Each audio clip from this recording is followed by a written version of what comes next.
தொடர்ந்து தமிழ்நாட்டில் இந்தியாவில் பிரச்சனைகளும் சர்ச்சைகளுமா இருந்துக்கிட்டு இருக்கு. அப்படி இருக்கும்பொழுது இன்னும் கொஞ்சம் சர்ச்சையை தூண்டி விடுவோமே அப்படின்ற மாதிரியான ஒரு பார்வையில் எடுக்கப்பட்டிருக்கா இந்த எம்புரான் அப்படின்ற கேள்வி தான் நமக்கு இந்த படம் பார்த்ததுக்கு அப்புறமா வருது. அதுக்கான காரணம் என்னன்னு பார்த்தீங்கன்னா, இந்த படத்தில் இருக்க சீன்ஸ் அண்டு டயலாக்ஸ் ரொம்ப எக்ஸ்ட்ரீமாக ஒன்று பண்ணியிருக்காங்களோ அப்படின்றது ஒன்று தோணுச்சு. ஒரு வியாபார நோக்கத்தில் ஒரு படம் பண்ணி கோடி கோடியாக சம்பாதிக்கணும் அப்படின்ற ஒரு பாயிண்ட் ஆஃப் வியூ எனக்கு புரியுது.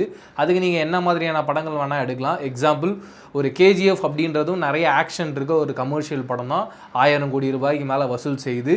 புஷ்பா அப்படின்றதும் நிறைய ஆக்ஷன் ரொமான்ஸ் இருக்க ஒரு படம் தான், அதுவும் 1500 கோடி ரூபாய்க்கு மேலே வசூல் செய்யுது.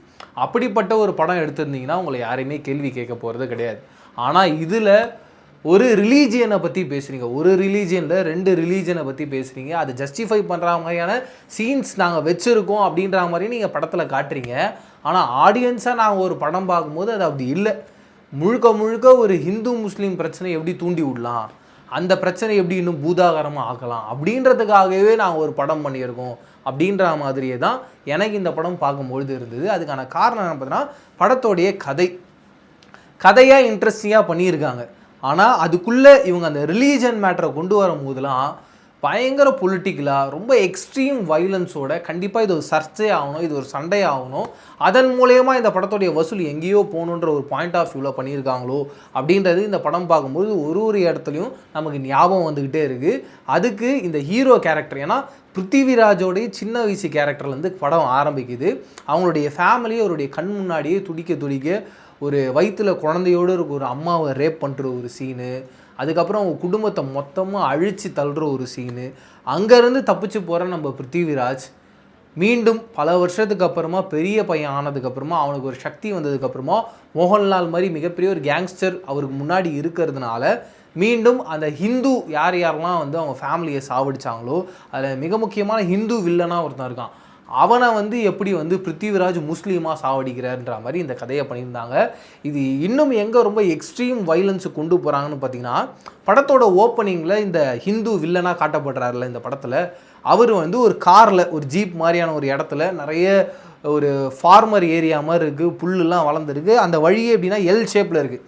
ஏன்னா எல்லுன்றது லூசிஃபர், அதை காட்டணுன்ற மாதிரி இந்த படத்தில் நிறைய இடத்துல அந்த எல் ஷேப்பை காட்டிகிட்டே இருந்தாங்க. அப்படிப்பட்ட ஒரு இடம், இந்த எல் ஷேப்பில் இப்படி வண்டி போகும்போது ஓப்பனிங்கில் அங்கே ஒரு கோயில் இருக்குது, அந்த கோயிலை தாண்டி போய் தான் இத்தனை பேரை அவன் கொலை பண்ணுறான்.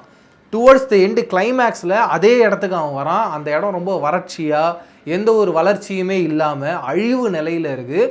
அந்த கோயிலும் அதே இடத்துல இருக்குது. அந்த கோயிலை பராமரிக்காமல் அங்கே ஒரு லிங்கம் உள்ள வெளியில் வந்து ஒரு நந்தி சிலை இருக்குது. அந்த நந்தி சிலையில் கொஞ்சமாக காது உடஞ்சா மாதிரி அந்த கோயில் பராமரிக்கவே இல்லை. அவன் அந்த அளவுக்கு கெட்டவன். இவங்க என்ன சொல்ல வராங்கன்னா, ஒரு மதத்தில் ஒரு கெட்டவன் இல்லை, முக்கியமாக வந்து இந்த மதத்தை நாங்கள் தப்பாக சொல்ல, அவன் கெட்டவன் அப்படின்றத மட்டும்தான் நாங்கள் சொல்லணும் அப்படின்ற மாதிரி இப்படிப்பட்ட சீன்ஸ்லாம் வச்சுருக்காங்க. ஆனால் ஆடியன்ஸாக ஒரு படம் பார்க்கும்போது இதெல்லாம் ஞாபகம் வர மாட்டேங்குது. ஒரு முஸ்லீமுக்கும் ஒரு இந்துக்கும் பிரச்சனை அப்படின்ற மாதிரி தான் ஞாபகம் வருது.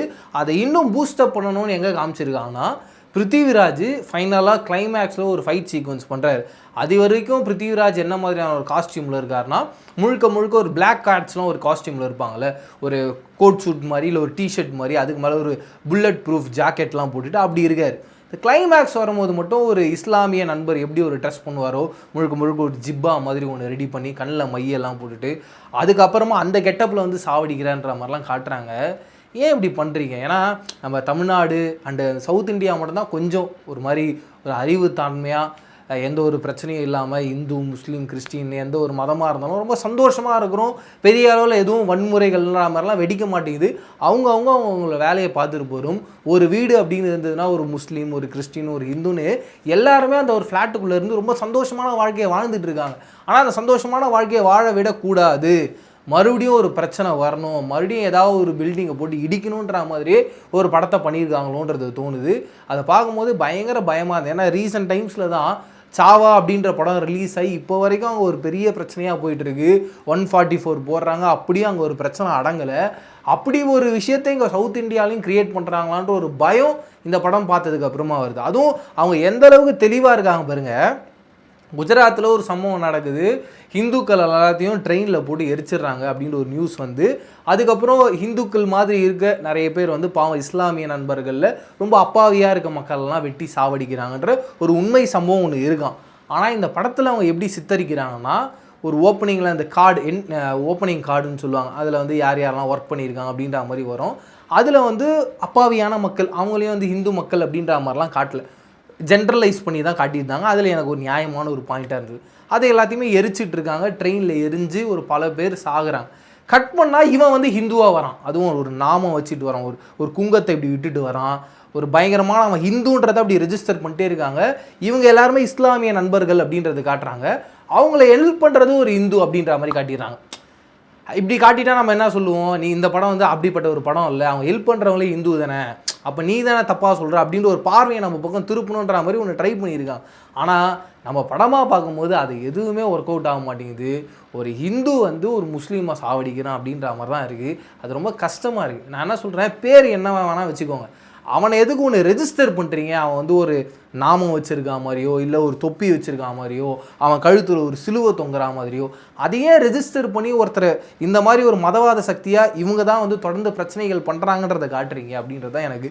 இன்னொரு பாயிண்ட்டு, ஒரு கட்சி கொடின்னு ஒன்று காட்டியிருப்பாங்க, அந்த கட்சி கொடியில் ஒரு சங்கு இருக்கா மாதிரி ஒரு சிம்பிள்.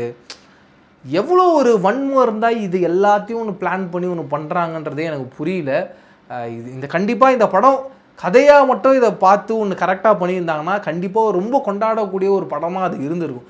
அதை விட்டு எதுக்காக இது ரிலீஜனுக்குள்ளே இந்த கதையை கொண்டு வந்தாங்கன்றது சத்தியமாக இப்போ வரைக்கும் எனக்கு புரியாத ஒரு புதிராக தான் இருக்குது. ஓவராலாக எனக்கு இந்த படம் பார்த்ததுக்கப்புறமா புரிஞ்ச விஷயம் என்னென்னு பார்த்தீங்கன்னா, நிம்மதியாக யாரும் இருக்கக்கூடாதுன்றதை யாரோ ஒருத்தர் யோசிச்சுக்கிட்டு இருக்காங்க. அதை நோக்கி தான் இந்த மாதிரியான படங்கள்லாம் வந்துகிட்டு இருக்கு. அதுலேருந்து மக்களாகிய நாம் தப்பிச்சு எல்லாருமே ஒரு ரொம்ப ஃப்ரெண்ட்ஸாக இப்போ போல் எப்பயுமே இருக்கணுன்றதான் என்னோட ஆசையாக இருக்குது. ஏன்னா ரீசெண்ட் டைம்ஸில் நம்மளே பார்த்துருப்போம், ஒரு முருகர் கோயிலை சுற்றி ஒரு மலை இருக்குது, அந்த மலையில் ஒரு மசூதி இருக்குது, அந்த மசூதிக்கும் முருகர் கோயிலுக்கும் சண்டைன்ற மாதிரி ஒன்று கிளப்புனாங்க. நம்ம நல்ல நேரம் அது எந்த விதமான பிரச்சனையும் ஆகாமல் இப்போ வரைக்கும் இந்து முஸ்லீம் கிறிஸ்டின் எல்லாருமே வந்து ரொம்ப ஃப்ரெண்ட்ஷிப்பாக நம்மளுடைய சவுத் இந்தியாவில் தமிழ்நாட்டில் ரொம்ப சந்தோஷமாக இருக்கும். ஆனால் இந்த மாதிரியான படங்கள் மூலயமா கொஞ்சம் கொஞ்சமாக ஒரு வெறுப்புணர்வை அதிகப்படுத்தி கண்டிப்பாக ஒரு சர்ச்சையும் ஒரு பிரச்சனையும் ஒரு வன்முறையும் வெடுக்க வச்சுருவாங்களோ அப்படின்ற ஒரு பயம் எனக்குள்ளே இந்த படம் பார்த்ததுக்கப்புறமா இருந்தது. இது தாண்டி நீங்கள் இந்த படத்தை பார்த்துருந்தீங்க, உங்களுக்கு இந்த படத்துலேருந்து என்ன மாதிரியான நிறைய பாதிப்புகள் இருந்ததா, உங்களுக்கு என்ன மாதிரியான டிஸ்டர்பன்ஸ் ஆச்சு அப்படின்றத கமெண்ட் செக்ஷனில் ஷேர் பண்ணிக்கோங்க. அடுத்த வீடியோவில் சந்திக்கிறேன். நன்றி, வணக்கம்.